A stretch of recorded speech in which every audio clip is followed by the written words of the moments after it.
So good morning, good afternoon, good evening, and on behalf of INEE and Harvard's EASEL Lab, now I wish you a very warm welcome to the launch of the PSS and SEL Toolbox.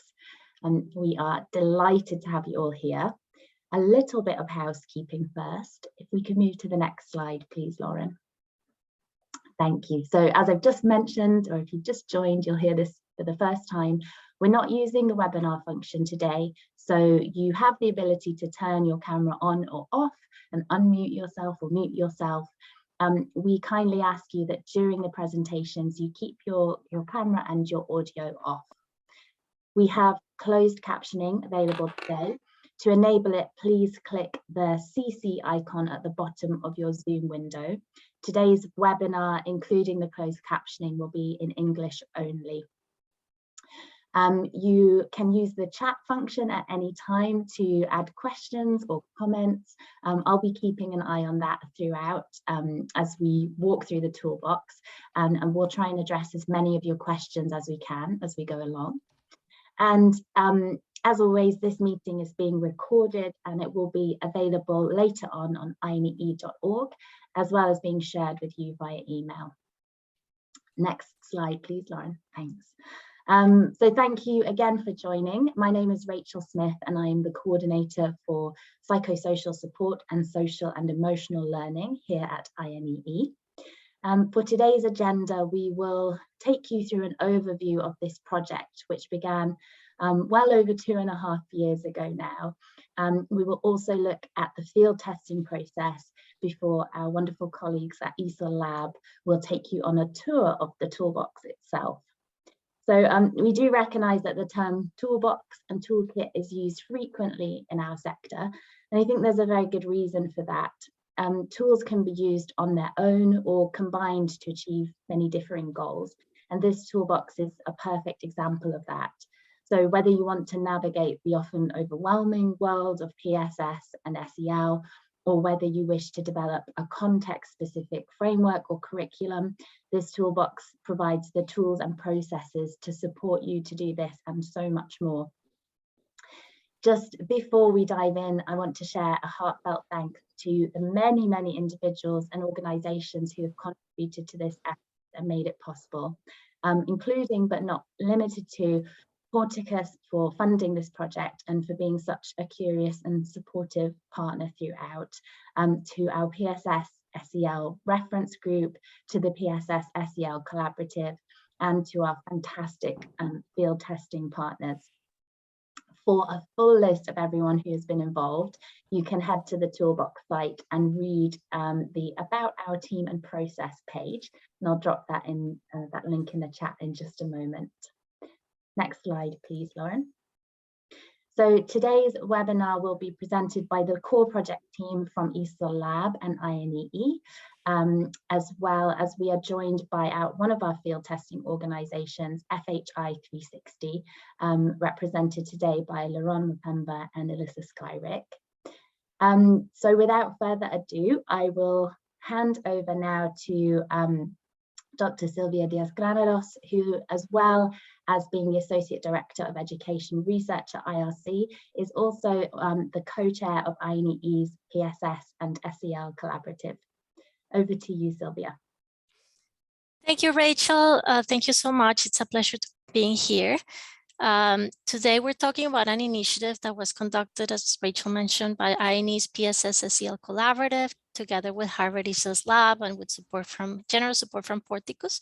We worked together in a multi-year partnership to explore the current approaches to PSS and SEL in education emergency settings. The goal of the partnership was to produce a set of tools and resources to support stakeholders to conduct PSS and SEL initiatives in coherent and coordinated ways to improve the sector's ability to develop, to implement, and to understand the effectiveness of PSS and SEL tools in context of conflict and crisis.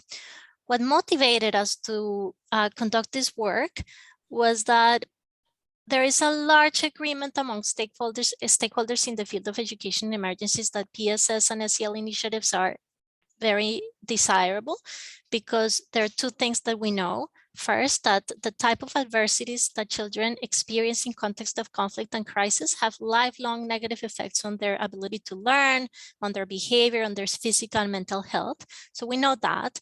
And second, we also know that there is a growing body of research that shows that the development of social emotional learning skills and the initiatives that support the psychosocial well-being of children are critical for the development of children and can actually mitigate the negative effects that conflict and crisis have on the development of children. And so these initiatives are very, very desirable, and a lot of stakeholders are trying to implement it in context of conflict and crisis. However, we also found that there's a lack of clarity and a lack of consensus among stakeholders about how to identify the very specific socio-emotional skills that can help children in settings of conflict and crisis succeed in life. So if you can go to the next slide.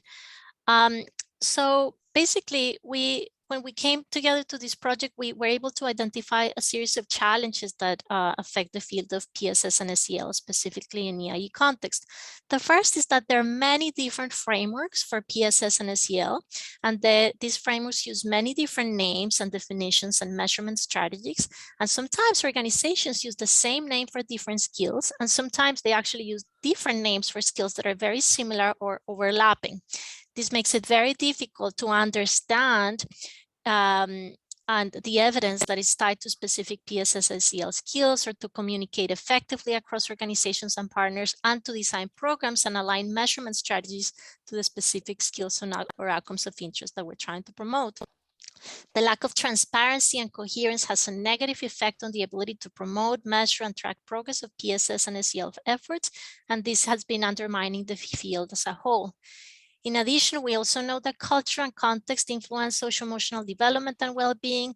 And despite that, the majority of research on PSS and SEL comes from the United States or other Western stable contexts and reflects dominant white Western cultural norms. And this means that SEL skills, concepts, and approaches really need to be contextualized in order to reflect local values and norms and be responsive to local needs. And this is something that that continues to be a challenge in the field. So we know that the field needs more research on PSS and SEL efforts from education emergency settings and from the other non-Western settings to understand the cultural context and variations that are needed to design and promote efforts that are effective, meaningful, and locally relevant. We also need a way to integrate existing evidence with new locally led research and programmatic efforts and tools for communicating across different initiatives so that resources and lessons can be shared across context. So for this reason, if you can go to the next slide, we came together, a partnership between INEE's PSS-SEL Collaborative and Harvard EASEL. We came together to respond to these challenges by developing a variety of resources that we packed into the PSS and SEL Toolbox, and which we're sharing with you today. The Toolbox is a free online set of tools to support PSS and SEL work in emergency and humanitarian context, which we really believe will promote coherence and coordination so that stakeholders can improve their work conducting their PSS and SEL initiatives. Our approach involves working closely with diverse stakeholders to inform each step of our work from the beginning and throughout the process until now. And basically, the result of the work is that we created 3 types of tools, which you see here, the 3 buckets. And these are available in the website. The first are data tools, which are interactive, data-based, and visual tools, which we designed to help users explore PSS and SEL frameworks and approaches, which are currently in use in over 50 countries and education emergency settings. The second are localizing tools, and these tools are designed to guide users through localizing processes and contextualization, to provide contextualization guidance to help them gather local input to inform their PSS-SEL work in local context. And finally, we also create a lot of a third type of tools that we created, the resources, which include additional information, guidance, and support to design to help stakeholders navigate the site, understand the data, and also learn more about the key concepts in the PSS and SEL field and the education emergencies field. So if you go to the next, overall, the next slide. Overall, basically, we hope that you and colleagues in the field of PSS and SEL and other stakeholders will be able to utilize the tools for different purposes. Among others, we think that the tools that we have created are extremely useful and relevant for individuals and organizations who are looking to do different things. For example, gain insights about PSS and SEL in education emergency settings, compare PSS and SEL frameworks and skills that are currently in use in these settings, those that are looking to develop or refine or adapt PSS and SEL frameworks, programs, or other materials, engage in localizing processes to ensure that PSS and SEL efforts are culturally relevant, develop indicators to track progress in the field, identify core competencies and evidence gaps for PSS and SEL in EIE settings, and finally, develop PSS and SEL measurement maps and also design measurement tools to assess PSS and SEL for different purposes in context of conflict and crisis. So I'm going to pass it to Julia, who is also the co-chair with me of the PSS-SEL Collaborative at INEE and works as well for USAID. And Julia is going to tell us a little bit about the process that we undertook to create the PSS and SEL Toolbox. Thank you. Thank you, Sylvia. And so great to see everyone. So yes, I will be talking a little bit about the journey that we've been on. And we really did start this work over 2 years ago when we began collecting PSS and SEL resources from across the globe, many different contexts. And early on, it was very apparent that it was important to bring in experts to really guide our work. And so as you can see here on our timeline, we held 2 think tanks to solicit input on our goals, methods, and proposed outputs for the project. And as we started to develop the tools, we also identified partners that are currently working in PSS and SEL programs in a variety of different contexts and brought them on as anchor organizations that would eventually support field testing. And through our field testing, anchor organizations collected rich data that was then shared back with us, which was analyzed, and we used the results of that field testing to inform tool adaptation. If we go to the next slide, please. So the feedback that we collected during field testing really helped us to identify how to revise and then eventually validate the tools to create a toolbox that can be used globally, but also maintains local relevance. Bringing together anchor organizations upon completion of their work for a lessons learned workshop provided a great chance for them to all hear from each other about how tools were used in a variety of different contexts and enabled colleagues to share reflections and best practices. We are now at the stage of this project where we're preparing for a series of workshops to be conducted over the next few months to support uptake of the toolbox. And we look forward to seeing how the toolbox is used in a variety of different contexts. Next slide, please. But none of this work would have been possible without receiving input from a variety of stakeholders, which has really been essential to our collective success. So for example, through our reference group and various think tanks, we brought together global experts in PSS and SEL, including academics, researchers, practitioners, donors, and policymakers. And in 13 different countries, we partnered with 16 anchor organizations that were comprised of representatives from ministries of education, local and international nonprofit organizations, university partners, consultants, among others. So now that you've heard a little bit about how we've engaged colleagues throughout this process, I will hand it over to Alyssa, who works for FHI 360 and is currently a graduate student at Harvard's School of Education. And she will focus on what we learned from the field testing process and how we've adapted the tools and added new resource in response to stakeholder feedback. Thank you so much, Julia. So the field testing process began in January 2021 with a call for anchor organizations whose own goals around PSS-SEL might benefit from testing the newly developed tools. The goals of the field testing were, first, to use the tools in the PSS-SEL Toolbox with stakeholders in diverse education and emergency settings. Second, collect data about the relevance, feasibility, and usefulness of the tools via surveys, focus groups, and case studies. And last, share information with the EASEL team, who then made revisions to the tools based on stakeholder feedback. Next slide, please. INEE and EASEL Lab received applications from organizations across 13 different contexts, which you can see represented on this map. These are Education Development Center in the Philippines and Democratic Republic of the Congo, Save the Children in Bangladesh, LAR-led Education Research and Consulting in Afghanistan, World Learning and Kitabi in Lebanon, Creative Associates International in Somalia, HAF Uganda and the Amal Alliance in Uganda, the University of Patras in Greece, Youth Education and Sports in Kakuma, Kenya, the National Autonomous University of Mexico and Atentamente Consultants in Mexico, Juarez and Associates in Guatemala, Aulas and Paz in Colombia, the Municipal Education Secretariats of Manaus and Iranduba in Brazil, and my team, FHI 360 in Democratic Republic of the Congo. We, the anchor organizations, received 9 hours of online training on the PSS-SEL Toolbox, after which we each hosted our own in-country workshops with stakeholders in our contexts.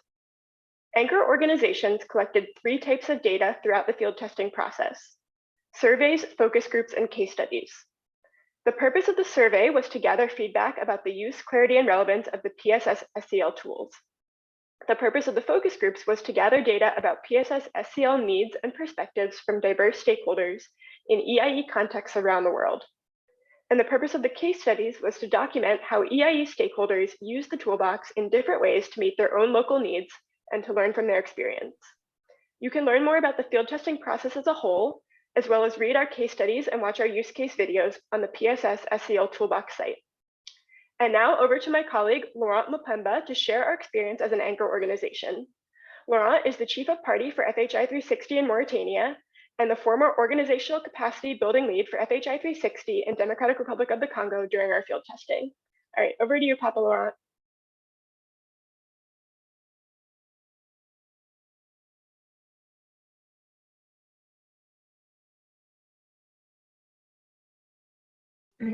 Laurent, you're on mute.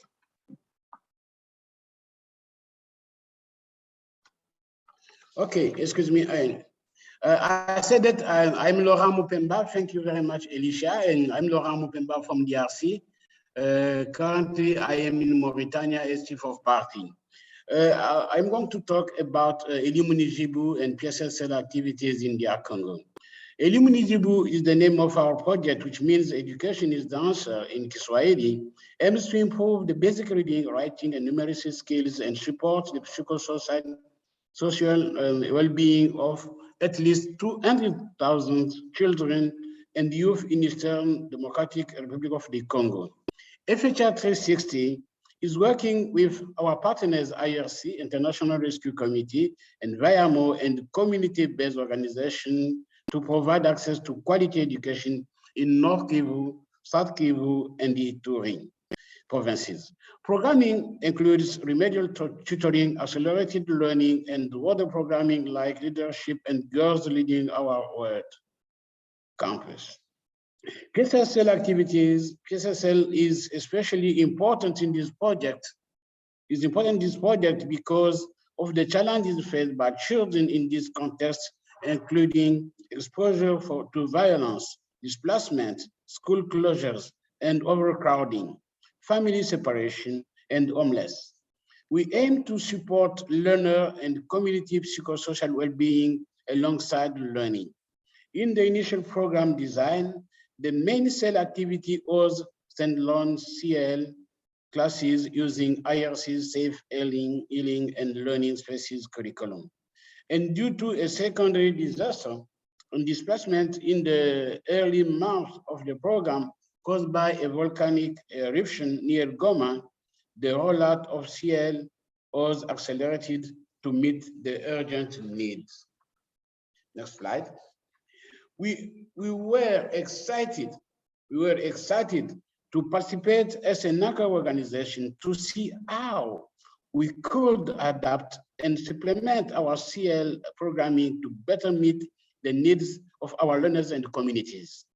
We field tested tutors with 30 of our tutors from Goma. In the workshops, we did some initial mapping and analysis activities to understand the SEL needs and assets in our context, and then compare those to the SHLS-SEL skills framework, which come from IRC.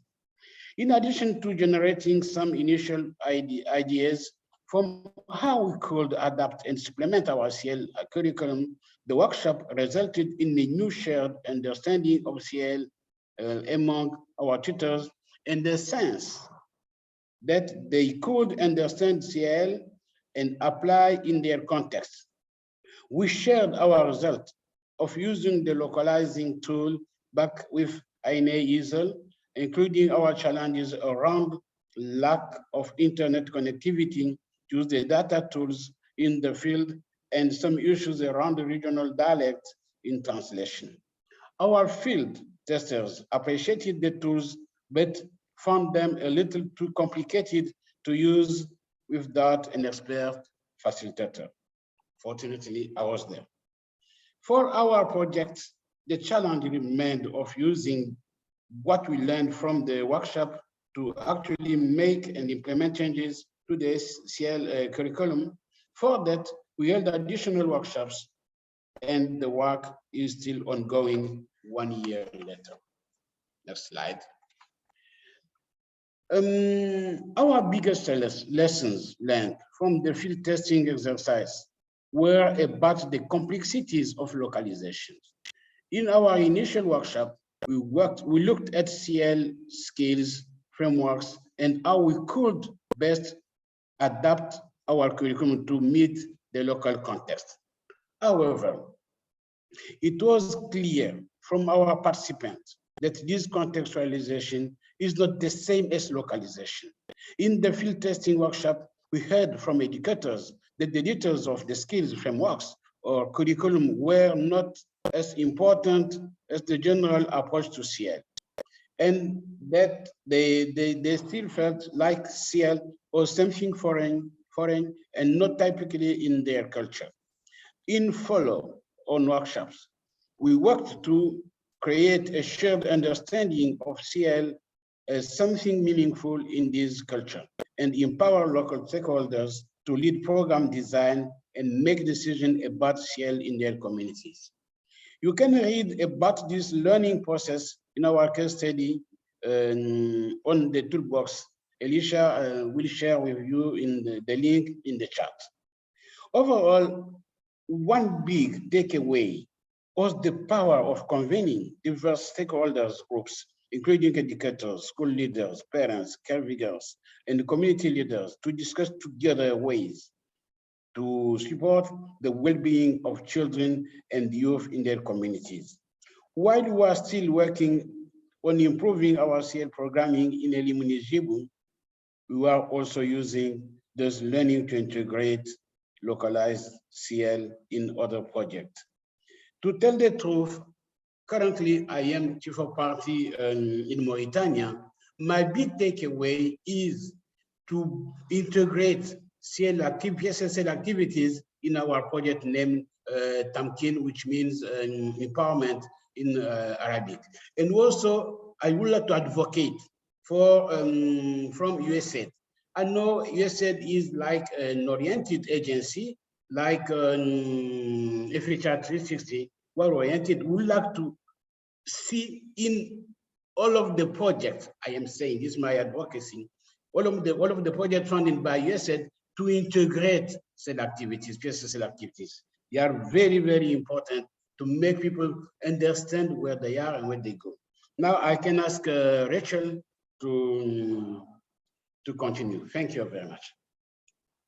Thank you so much, Laurent and Alyssa, Julia and Sylvia for that great introduction and overview of what has been involved in the project. So now a look at what we're talking about when we say the PSS and SEL Toolbox. I'm going to hand over now to Brian Nelson at the EASEL Lab to walk you through the data tools. Over to you, Brian. Thank you. So I will walk through, I'll begin to walk through the toolbox, and we'll be doing a brief overview of the tools, but I encourage you to explore more on your own. There's a lot more than we can possibly go over in this quick overview. But I will start with the data tools. Again, there are three sections of the toolbox, the first of which is the data tools. These tools are designed to better understand what is in each framework and to be able to make comparisons across frameworks. After this, you'll hear from Sonia about the localizing tools, which provide guidance for contextualization and localization of PSS and SEL skills. And then after that, we'll review the resources section, which are additional resources to better understand the site and to learn more about PSS and SEL. So first, we'll look at the data tools. And there are a number of data tools in this section of the toolbox. First, we'll take a look at the compare domains tool. And this tool can be used to understand what is in each framework. And we've organized this tool around 6 SEL domains: cognitive, emotion, social, values, perspectives, and identity. And here we can see how much each framework emphasizes different types of SEL related skills. And using the provided filters, sorting capabilities, we're able to ask and answer specific questions about which frameworks for certain contexts emphasize which skills. So for example, I may want to know which frameworks that are designed for education emergencies are available in French and emphasize emotion skills. I can utilize the filters and the sorting capabilities to answer this very specific question. So if I were to add the setting designed for EIE, add in language French, this narrows down the 70 frameworks to the 5 that meet that criteria. And then I can additionally sort these results by the domains that are of interest to me. So here I can actually answer this question: which frameworks designed for EIE available in French emphasize emotion the most? And so utilizing these aspects of this tool, we can ask and answer these very specific questions. We can also drill down a little bit further into the subdomains. If I'm interested in, for example, which frameworks emphasize critical thinking the most, this I can, through this showing subdomains and sorting, I'm able to answer this question as well. So this tool allows us to directly compare many frameworks on how much they emphasize different areas of SEL. Now, we may want to look at 2 frameworks more closely to look at their points of alignment. And to do this, we can look at the Compare Frameworks tool. And this tool can be used to see how different frameworks are organized and to understand where 2 frameworks overlap. While there are many purposes for which you could use this tool, one example could be when 2 departments within an organization or 2 organizations are looking to collaborate. They use different frameworks in the work, and they're looking for points of alignment where skills overlap, and do this not just based on what these terms are called, but how they are defined and being used. So to use this tool, we're going to select 2 frameworks. And then after doing so, it will show the links between these frameworks, showing which skills in these frameworks are related to each other, have overlap in how they're defined and how they're used. So this allows us to put the name of the term to the side and really look at how they're being defined. Here we see things that we might expect, like this thick line between self-awareness and self-awareness. Those 2 are highly related to each other based on how they're defined. But we also might see things that we might not expect based on the term name, such as a link between empathy and problem solving. So there's aspects of these 2 definitions that have some overlap. While this looks at 2 frameworks, we can also take a look at how skills appear across all frameworks. Now, This tool, because we have 70 frameworks, this tool works best if we do filter this down and utilize the filters. So for example, if I were to filter this by frameworks available in Arabic, we can see this narrows it down to 13 of the 70 frameworks. Now within this tool, the colors here are the frameworks, and this outer ring are the skills within those frameworks. So we can see, for example, the Children's Resilience Program has 4 different components here: social well-being, emotional well-being, skills and knowledge, and psychosocial support and resilience. And as I hover over these, it will highlight other skills from other frameworks that have any overlap in their definitions. On the left, we have our domains and subdomains. And if we check off any of these boxes, we're able to see which skills across these frameworks contain elements of that subdomain. So for example, if I were interested in critical thinking, I want to know where that appears in frameworks. Checking this box highlights all of the skills across the frameworks that contain elements of critical thinking. And from here, I can navigate into our thesaurus to see how that's defined by that framework. In addition to these skills, we also might want to see how frameworks address contextual factors that affect well-being. And to do this, we can use the Compare Well-being tool. Contextual factors include aspects of children's background, experiences, environment that are tied to positive development and overall well-being.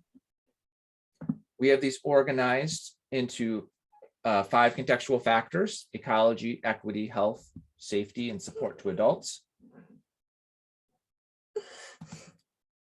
And if we are interested in seeing which frameworks place the most emphasis on a contextual factor, we can click on the name of that contextual factor. If I'm interested in health, I can sort by that and see which frameworks contain the contextual factor of health the most in its framework materials. There's also more details within these. I can add different levels of detail under health. If I'm interested in mental health in particular, I can break it down even further by doing that. And if there's a framework that is of interest to you and you want to learn more, see more details about a specific framework, to see how its terms and concepts are organized and define frameworks that meet your needs, we can look at our framework profiles. So we can start at the framework index page, which lists all of the frameworks on the site. Similar to the other tools, we can use the filter to narrow this down to the ones that you're interested. If I'm interested in ones that are for adolescents and were designed for EIE, I can narrow this down to the 25 frameworks that meet these criteria. And then clicking on the name of any of these brings us to the framework profile.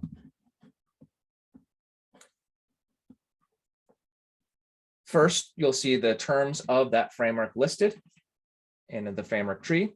Clicking on any of these will bring you to that thesaurus page.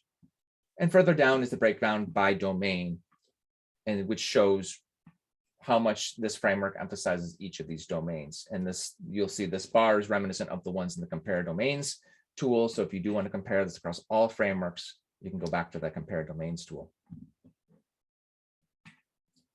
To the right is a key info box that describes characteristics of the framework, such as the languages it's available in, the country of origin, country of use, and others. There's also a link to more details from the framework developer about the framework, as well as contact information for the developer, should you need more information.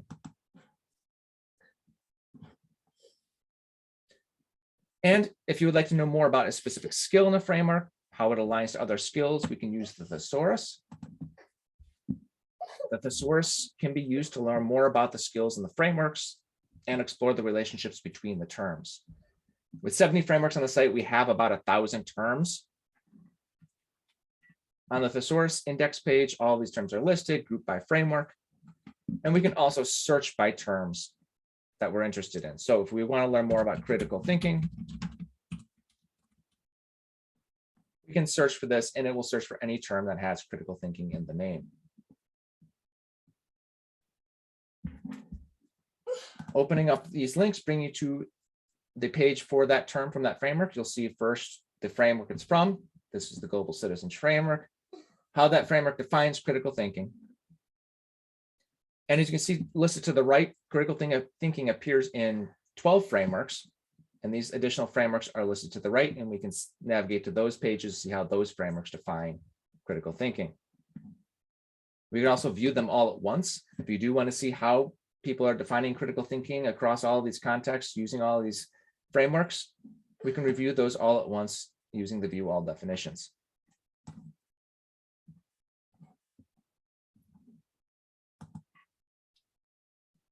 However, other terms that have overlap with this might not be called critical thinking.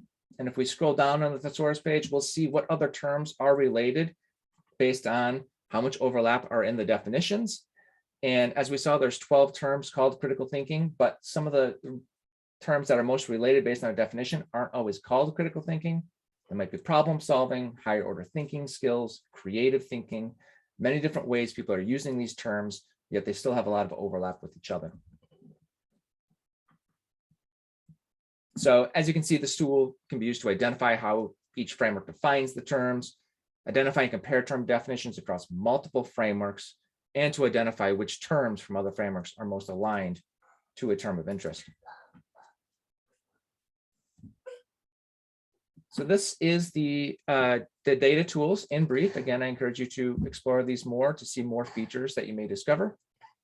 And here I will pass to Sonia to take a look at the localizing tools. Thanks so much, Brian. I'll go ahead and share my screen. Okay, so I'll be taking a look at the localizing tools. First, I want to mention that there are 4 different localizing tools plus the use the data tool. And these have been designed to work together in a sequence should you want a very robust localization process that takes you through each of the different localizing tools and the data tools. But each localizing tool is also designed to be used as a standalone tool that can serve specific objectives, like identifying local needs and assets in your setting, for instance. So I'm going to start there with the first localizing tool, which is identify local needs and assets. So when I'm in the Toolbox site, I can click this tool.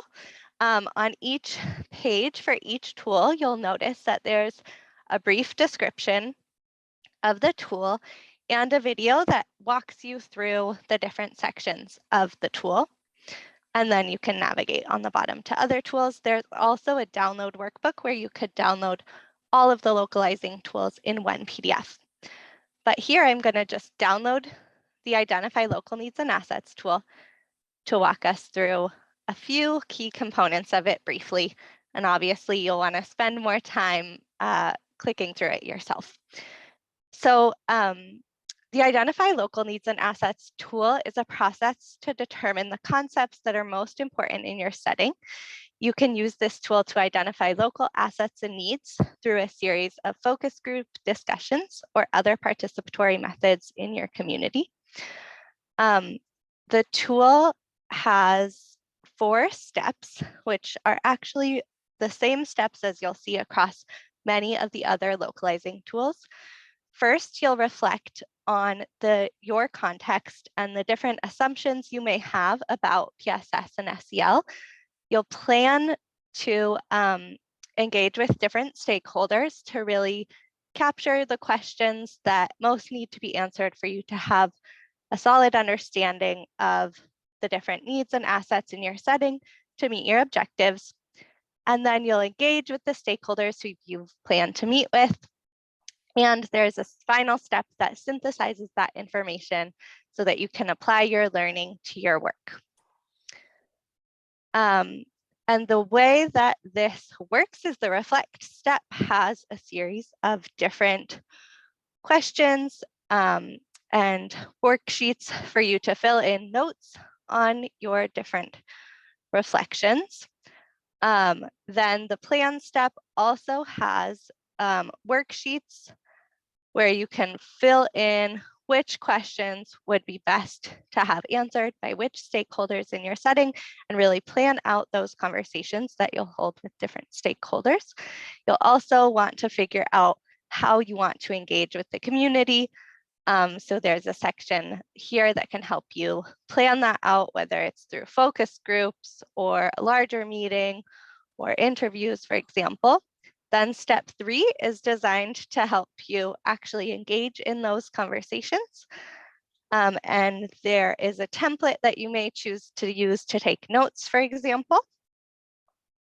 And the synthesize step really helps you to organize your findings by themes and synthesize the different skills and final reflections.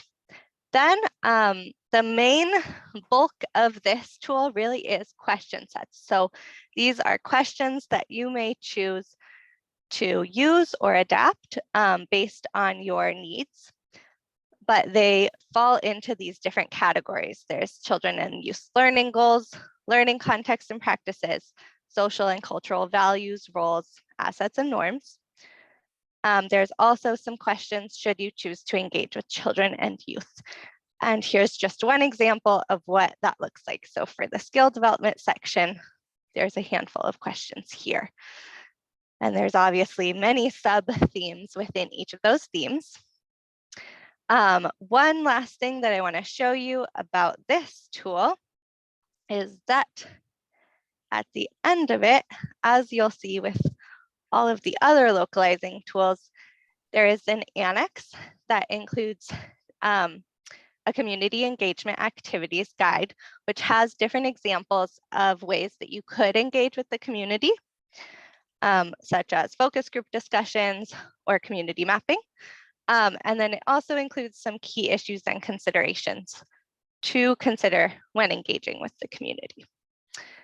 And with that, I'm going to take us to the next localizing tool, which is the Learn About Skills tool. So again, we have a short description and a video that goes into a bit more detail about the tool. And I will go ahead and download that tool.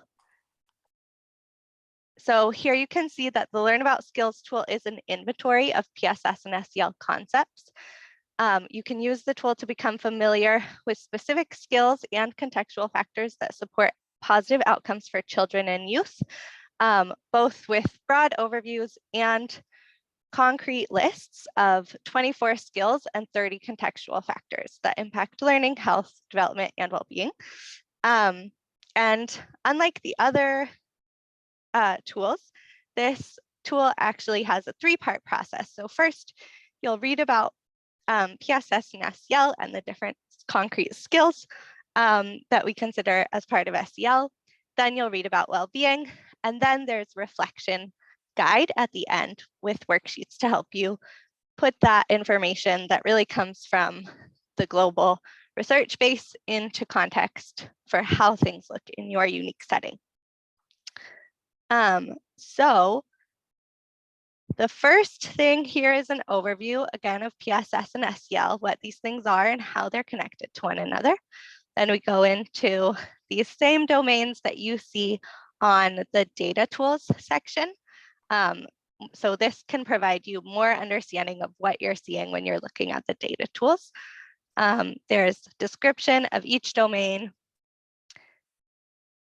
and there's some additional information in the SEL skills inventory about the 24 specific skills organized by domain that are linked to child outcomes. And here you'll note that in the inventory, we use the name as it appears in the data tools, which is how the EASEL lab refers to these skills. However, we've also included other names that we find frequently in programs, in measures, and that others may use in the field to describe the same thing. And we have our description over here to the right. And that inventory includes 24 skills. Then we have some high-level information here about resilience and responsible decision-making, which came up as important concepts while we were coding frameworks in this project specifically. And then we have an overview of well-being, and the 5 contextual factors that affect well-being, which are ecology, health, equity, safety, and support to adults. Again, these can be found in the data tools section in the compare well-being data tool. There's again the description of each of those broad 5 contextual factors. And then there's an inventory that goes into more specific contextual factors within each of those groups. So under ecology, for example, we have information about home and learning environment and peers. So for each of those 5 contextual factors, we have more specific information about a total of 30 contextual factors that affect well-being in this inventory. And then we get to the reflection guide. So the reflection guide, again, is organized first by skills. It guides you through, this worksheet guides you through a process of thinking about which of the skills are most important in your setting. And then we do the same for well-being, thinking through which of the skills are most important in your setting, why, and how you might change what you're seeing in the inventory to reflect your setting. Then there's final thoughts in that reflection guide. And again, the community engagement activities guide is here in case you do want to engage stakeholders in this process of learning about skills. So with that, we'll move on to the next localizing tool, which is the Prioritize for Local Context tool. Again, you'll find a description and a video overview of the tool. So this Prioritize for Local Context tool is a localizing process to identify priorities and determine the next steps in your setting. You can use this tool to reflect on local needs and key documents and make a plan for how to prioritize and organize PSS and SEL skills and concepts in your work. So this follows, again, that same 4-step process as we've seen in some of the other tools.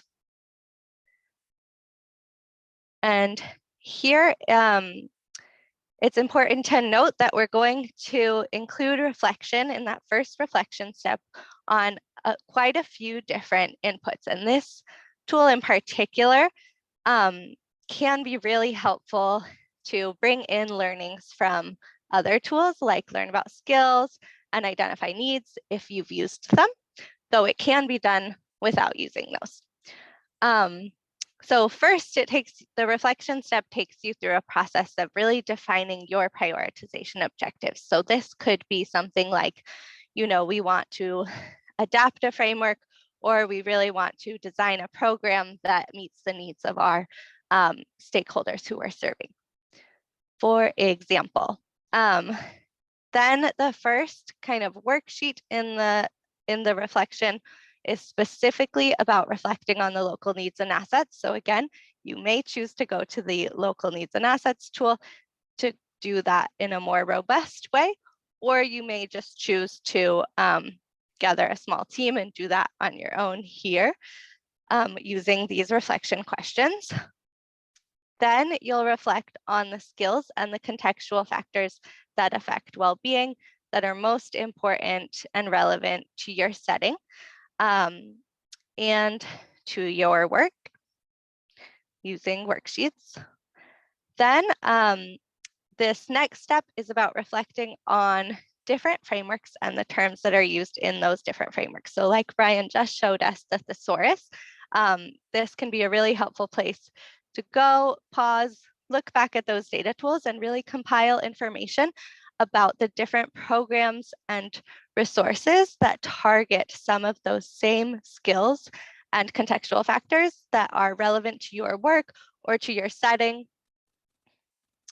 And finally, there's a space to reflect on other resources that you may want to consider in your localizing work. So for example, you may have heard of something that's happening at the national level, and you may want to include that document as you're thinking through what your priorities will look like for PSS and SEL.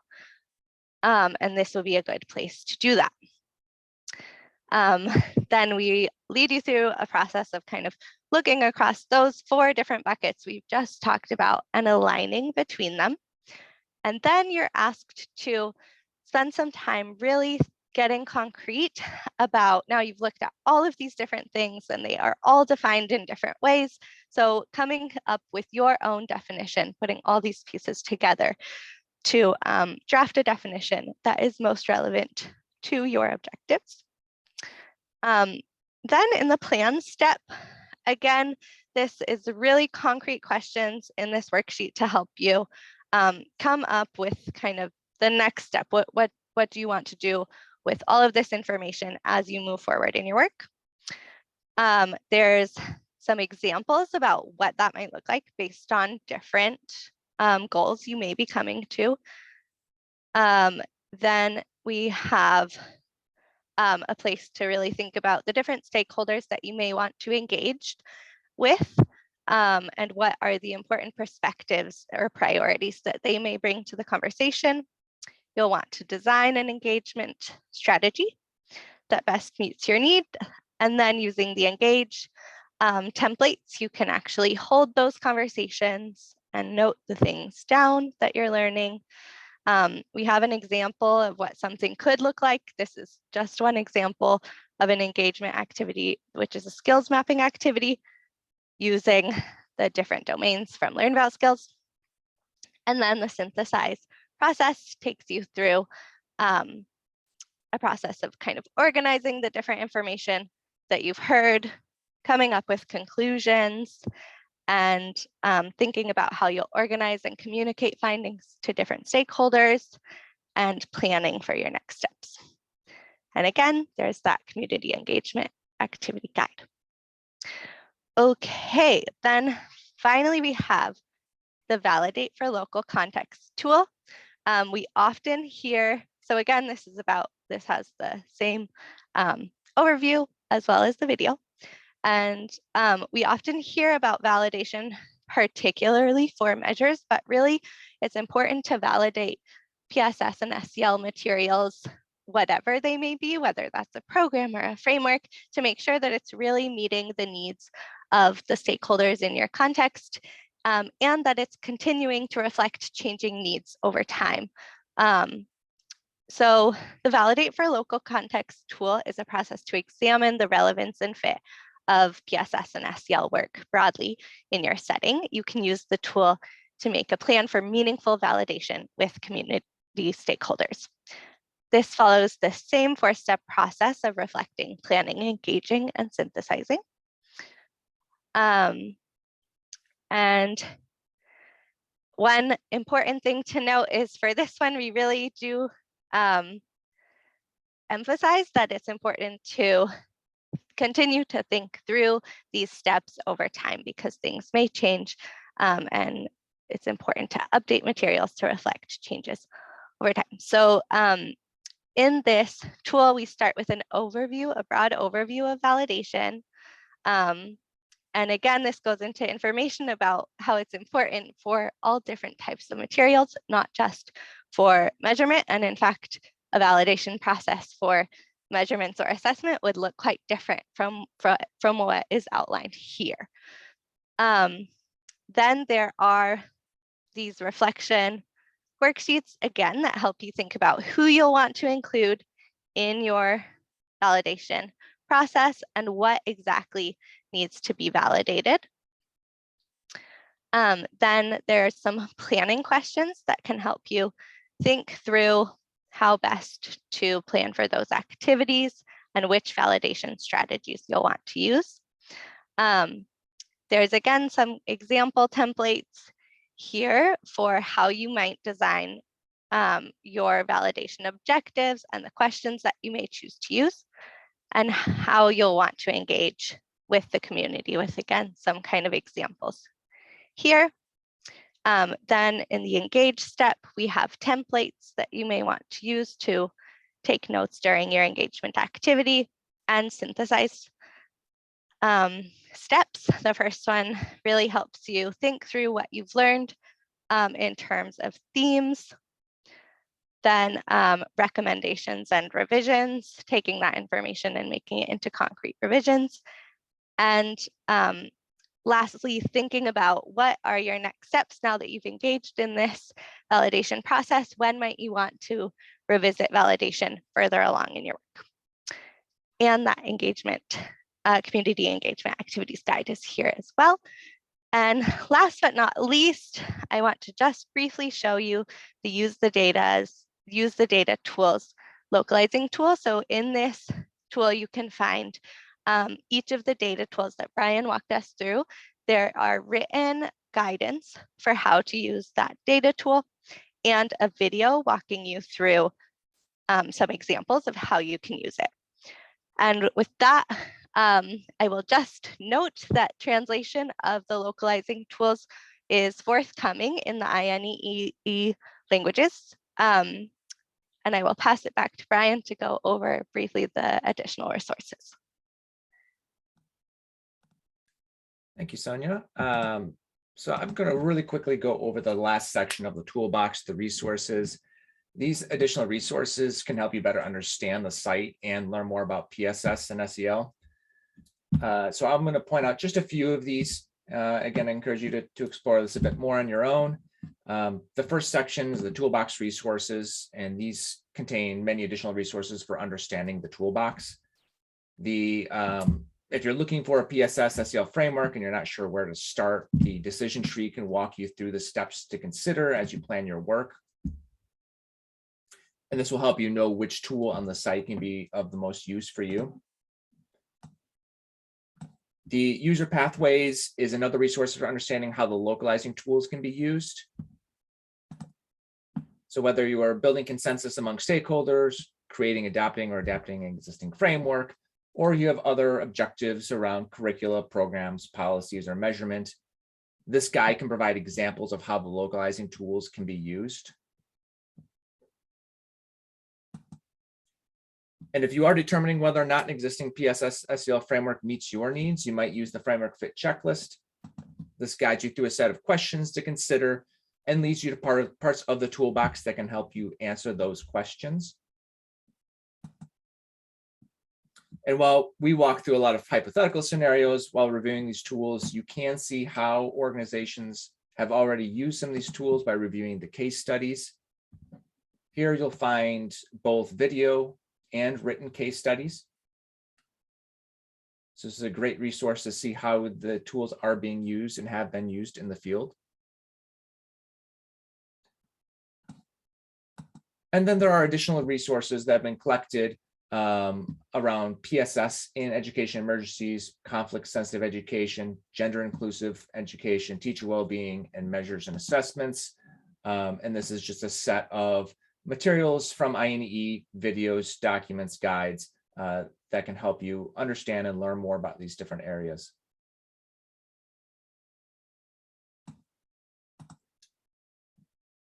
And since we are now approaching the end of the hour, that wraps up showing off the toolbox. Wonderful. Thank you so much, Brian and Sonia. It's a whistle-stop tour through the toolbox, and as you can see, there's so much in there. We really encourage you to take some time to just click through and explore it. And as you can see, the team have taken great care to provide supportive resources to help you navigate and understand the toolbox in the best possible way. So do look at those videos because they walk you through each of the tools, the data tools and the localizing tools, and they're very, very supportive. So just in the last minute before we end, just to say, and in response to, I believe it was Sienna's question around dissemination, we are planning some targeted dissemination workshops throughout the summer and early in the fall. And we will be reaching out to certain organizations. If you are interested yourself and you want to be part of a capacity building workshop, essentially, do reach out to me and we'll see how we can incorporate you into one of the planned sessions. So my email is there on the screen, rachel.smith@inee.org. To just pick up on a couple of points that were mentioned, yes, localizing tools are being translated into Arabic, French, Portuguese and Spanish, and they will be forthcoming in the fall. in response to Susan's question as well around using the localizing tools. Yes, absolutely use them. They are freely, openly available, and that's exactly what we want people to do with them.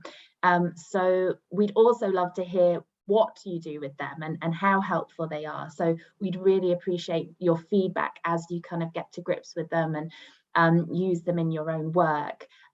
We obviously gathered a lot of feedback through our fantastic field testing partners, but there's more to be discovered, and we want to continually improve and update these if we can, leading to future phases of work. There are of course lots of things that we weren't able to address in this project, and we have definitely ideas that we've discussed about future projects to take this work even further, as Becca mentioned in response to Gerhard in the chat. How can we incorporate frameworks and keep this as a living resource? We would require further funding for that. So if you're interested in getting involved in a future phase, again, do reach out to me or Sonia or anyone else on the team, and we'd be delighted to talk to you more about our thinking. So yeah, just to say thank you so much for your time and attention today. Thank you to everybody who's been involved in this. It's been a huge, gigantic effort, and we so appreciate all of your time. So check out the Toolbox, share it with people, write to me, and we will speak to you very soon. Thank you, everybody.